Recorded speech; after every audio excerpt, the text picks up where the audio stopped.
Olá, queridos irmãos, a paz do Senhor Jesus, o seminário Imersos na Missão, até que Ele venha, retorna para o nosso sexto encontro com o tema Evangelismo. E na parte introdutória a gente temos essa definição, sem dúvida, a evangelização é a missão principal da Igreja de Cristo Jesus na Terra. Comparado a outros tempos, onde grandes empreitadas evangelísticas foram realizadas, nosso momento atual parece revelar um afastamento da Igreja em relação a este objetivo. Nota-se que outras prioridades foram adotadas e a base do Evangelho acabou ficando um pouco esquecida. A gente tem observado, creio eu, que você também, principalmente na sua comunidade cristã, que outras realidades, né, que poderiam ser secundárias têm tomado, né, espaço da ordenância, da prioridade da igreja aqui na Terra, que é expandir, compartilhar, informar, né, mostrar o reino de Deus àqueles que precisam conhecer e se envolver. E isso é bem claro no texto que nos é referido aqui em Mateus 28, 19 a 20, que diz: Portanto, ide fazer discípulos de todas as nações, batizando-as em nome do Pai, do Filho e do Espírito Santo, ensinando-as a guardar todas as coisas que eu vos tenho mandado. E eis que estou convosco todos os dias, até a consumação dos séculos. Não podemos fugir dessa realidade, não podemos deixar, né, de cumprir essa ordenança do nosso Deus, porque é esta a prioridade da igreja aqui na terra. Por que temos que evangelizar, irmãos? Talvez essa seja uma pergunta tão óbvia, mas podemos aqui definir alguns pontos que julgamos ser relevantes. Existem muitas razões que demonstram por que temos de evangelizar, porém, dentre todas, duas delas certamente são as principais, que diz: temos de evangelizar porque amamos a Deus, temos de evangelizar porque Deus ordenou. Então, essa é as principais, né, realidades, podemos dizer assim, que conscientes precisamos, né, adentrar. Na verdade, mesmo se não houvesse nenhuma outra razão, essas duas já seriam mais do que suficiente para demonstrar que temos o dever de evangelizar. A Bíblia nos diz que, se amamos a Deus, necessariamente guardaremos os mandamentos dele. Logo, se nós o amamos e se ele ordena que evangelizemos, não há outra possibilidade a não obedecermos. Encontramos na Bíblia textos que demonstram explicitamente essa ordem que nos foi delegada. Então, já fizemos menção de Mateus 28, mas temos Marcos 15, temos Lucas 24 e Atos 1 e 8. Sobre isso, Paulo expressou uma noção de consciência que deveria ser comum a todos os cristãos. Em 1 Coríntios 9,16 nos diz: Porque, se anuncio o Evangelho, não tenho de que me gloriar, pois me é imposta essa obrigação. E ai de mim, se não anunciar o Evangelho. Paulo era consciente, né, dessa realidade que foi imposta sobre ele, de expandir. Por isso que ele desbravou, foi depois do nosso Senhor Jesus, né, o principal missionário, né, aqui na Terra. Então, precisamos dessa consciência e fazermos, né, enquanto é tempo. E aí nós trazemos métodos de evangelismo, né? São realidades, creio eu que você tem tantas outras, mas a gente aborda alguns pontos aqui que julgo seja necessário. Não são as oportunidades, já começa aí, com esse desafio. Não são as oportunidades que faltam para o evangelismo, mas sim a vontade de ganhar almas. Isso quer dizer que temos inúmeras ferramentas, possibilidades, mas, como diz, né, lá em Lucas 10, a série é grande, poucos são os ceifeiros, poucos se disponibiliza, se envolve, mas temos que nos envolver, temos que produzir, né? De inúmeras formas podemos realizar essa tarefa, conforme falamos, sem necessidade de profundidade teológica ou microfone, né? Precisamos comunicar, falar de Cristo. Se observarmos na Bíblia como começar a tarefa de evangelismo, podemos enumerar várias maneiras que os primeiros discípulos usaram para alcançar as almas perdidas. Então, tem três pontos que são fundamentais, que é a pregação nas sinagogas, pregação ao ar livre e evangelização nos lares. Ordenadamente, podemos alcançar as almas da seguinte maneira: e aí temos métodos específicos, né? Que é o método direto, Temos aí as referências que você pode conferir.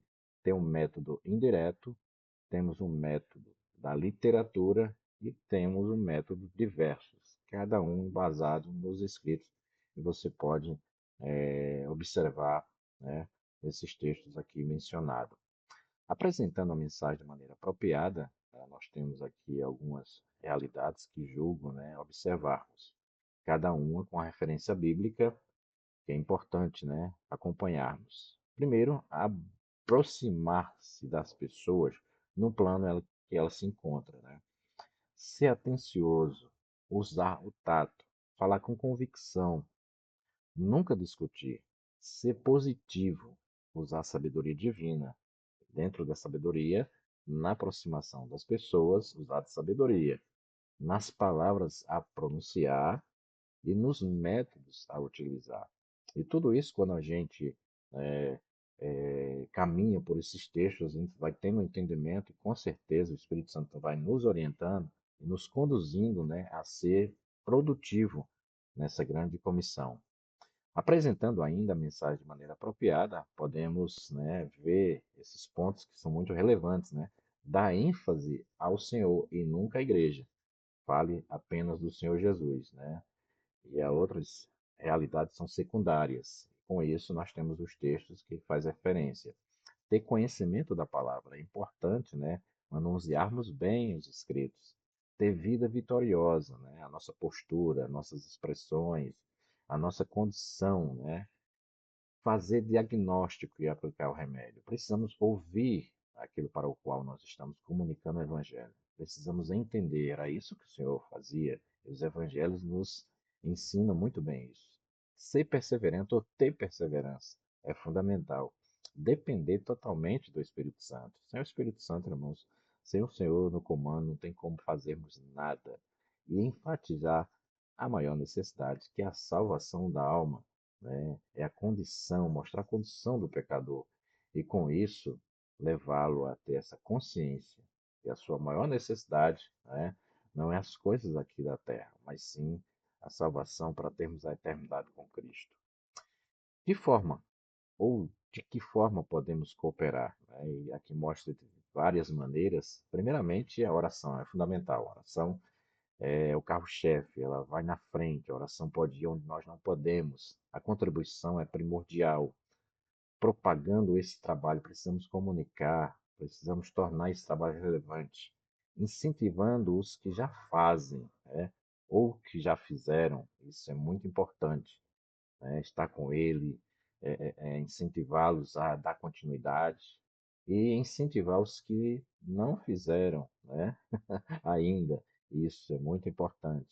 E elaborar, né, e selecionar literatura apropriada nessa comunicação física, né, com esse material impresso é fundamental, traduzindo línguas e dialetos. Por isso, nós que precisamos orar ao Senhor que levante vocacionados, né, para a tradução dos escritos. Então, principalmente esse ponto aí é para lugares, né, onde há muitos povos não alcançados, né, onde há realidades desconhecidas, principalmente de idiomas, dialetos da nossa realidade. Precisamos de pessoas vocacionados, levantada pelo Senhor. Por isso que possamos rogar ao Senhor da Seara que levante, né, pessoas ceifeiros para essa realidade específica. E aí vem, né, os pontos, né, onde evangelizar. Parece até uma pergunta assim, mas é muito relevante.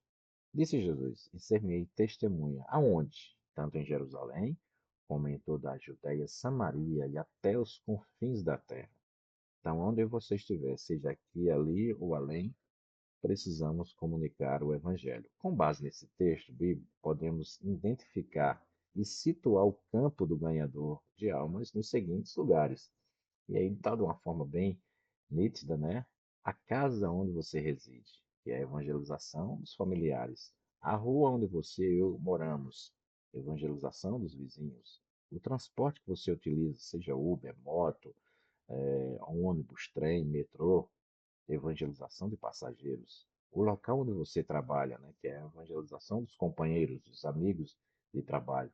A escola onde você estuda, né, a evangelização dos estudantes e colegas. o local onde você faz suas compras, irmãos, naquela felinha ali do supermercado, é um ótimo momento para você evangelizar, né? Fazer amizades e compartilhar Cristo Jesus. O templo onde congrega a evangelização de visitantes. Quantas vezes você já conseguiu levar uma pessoa a participar do culto, da reunião onde você faz parte, né? Muitas vezes passa anos e anos a gente não consegue levar um amigo do trabalho, da escola, um vizinho, né, para fazer parte. Muitas vezes a gente está num culto, numa reunião, exclusivamente só há mesmo os membros e congregados. Precisamos olhar com mais, né, diligência a essa realidade. As visitas que faz, evangelização de parentes e colegas, domingo, né, aquele almoço entre parentes, é um ótimo momento para você também, né, comunicar a Cristo. Para a igreja local, Jerusalém, Judéia e Samaria. E aí tem mais definições, né? Lugares onde se pode comunicar, o bairro onde se localiza, a cidade onde se situa, os locais circunvizinhos, os locais de aglomeração, os estabelecimentos de ensino, as casas de saúde, os locais de diversão, presídios e casas de detenção, religiões e seitas, grupos étnicos diversos, os desviados, né, os grupos abastados, as áreas carentes de nossa pátria. Então aqui tem várias, né, opções que você pode escolher para produzir, né, e expandir o reino de Deus. A Igreja Universal, falamos aqui da igreja que está inserida na Judéia, né, em Jerusalém, em Samaria. Agora temos que ir mais além, os confins da terra. Aonde? Todo mundo, todas as nações, toda criatura, todas as gentes de raça e todas as aldeias, e aí até os confins da terra. Então, o Senhor levante pessoas para estar comunicando, né, tanto aqui em Jerusalém, mais à frente na Judéia, mais à frente em Samaria e além mar nos confins da terra. Resumindo, o crente pode ganhar almas. Onde? Então, com base bíblica, nós temos em sua casa, entre familiares, entre colegas, nas conduções, nas praças, de casa em casa e em todo lugar, né? Chamamos você a observar esses textos e conferindo e sendo, né, direcionado, lecionado pelo Espírito Santo. Tempo de evangelizar. Qual o tempo que temos? Qual é a melhor hora, o melhor momento? Ainda vai vir, né? Vamos lá. A Bíblia diz que há tempo para todo o propósito debaixo do céu. Isso é uma realidade. Eclesiastes 3:1. Mas quando se trata de ganhar almas, as Escrituras são enfáticas declarando, com base bíblica, mais uma vez, o tempo é agora, tempo e fora de tempo. Quer que ouça, que deixe de ouvir. De madrugada, de manhã, na hora do almoço, à tarde, à noite, hoje, enquanto é dia. Então, é já. Todo momento é um momento propício para falarmos do Senhor Jesus. Muito bem. Concluindo, nós temos aí essa expressão. A salvação é uma mudança que o Senhor faz na vida do pecador. Fez na minha vida e já fez na sua. Assim que, se alguém está em Cristo, nova criatura é. As coisas velhas já passaram, eis que tudo se fez novo. Segundo os Coríntios 5:17. Que versículo maravilhoso. Assim que, se alguém está em Cristo, em você, nova criatura é.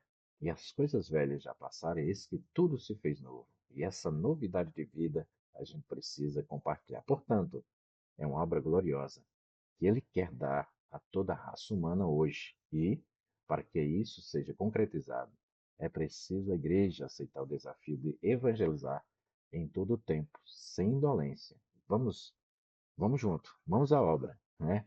Diga sim à missão de Deus. Que Deus os abençoe em Cristo Jesus.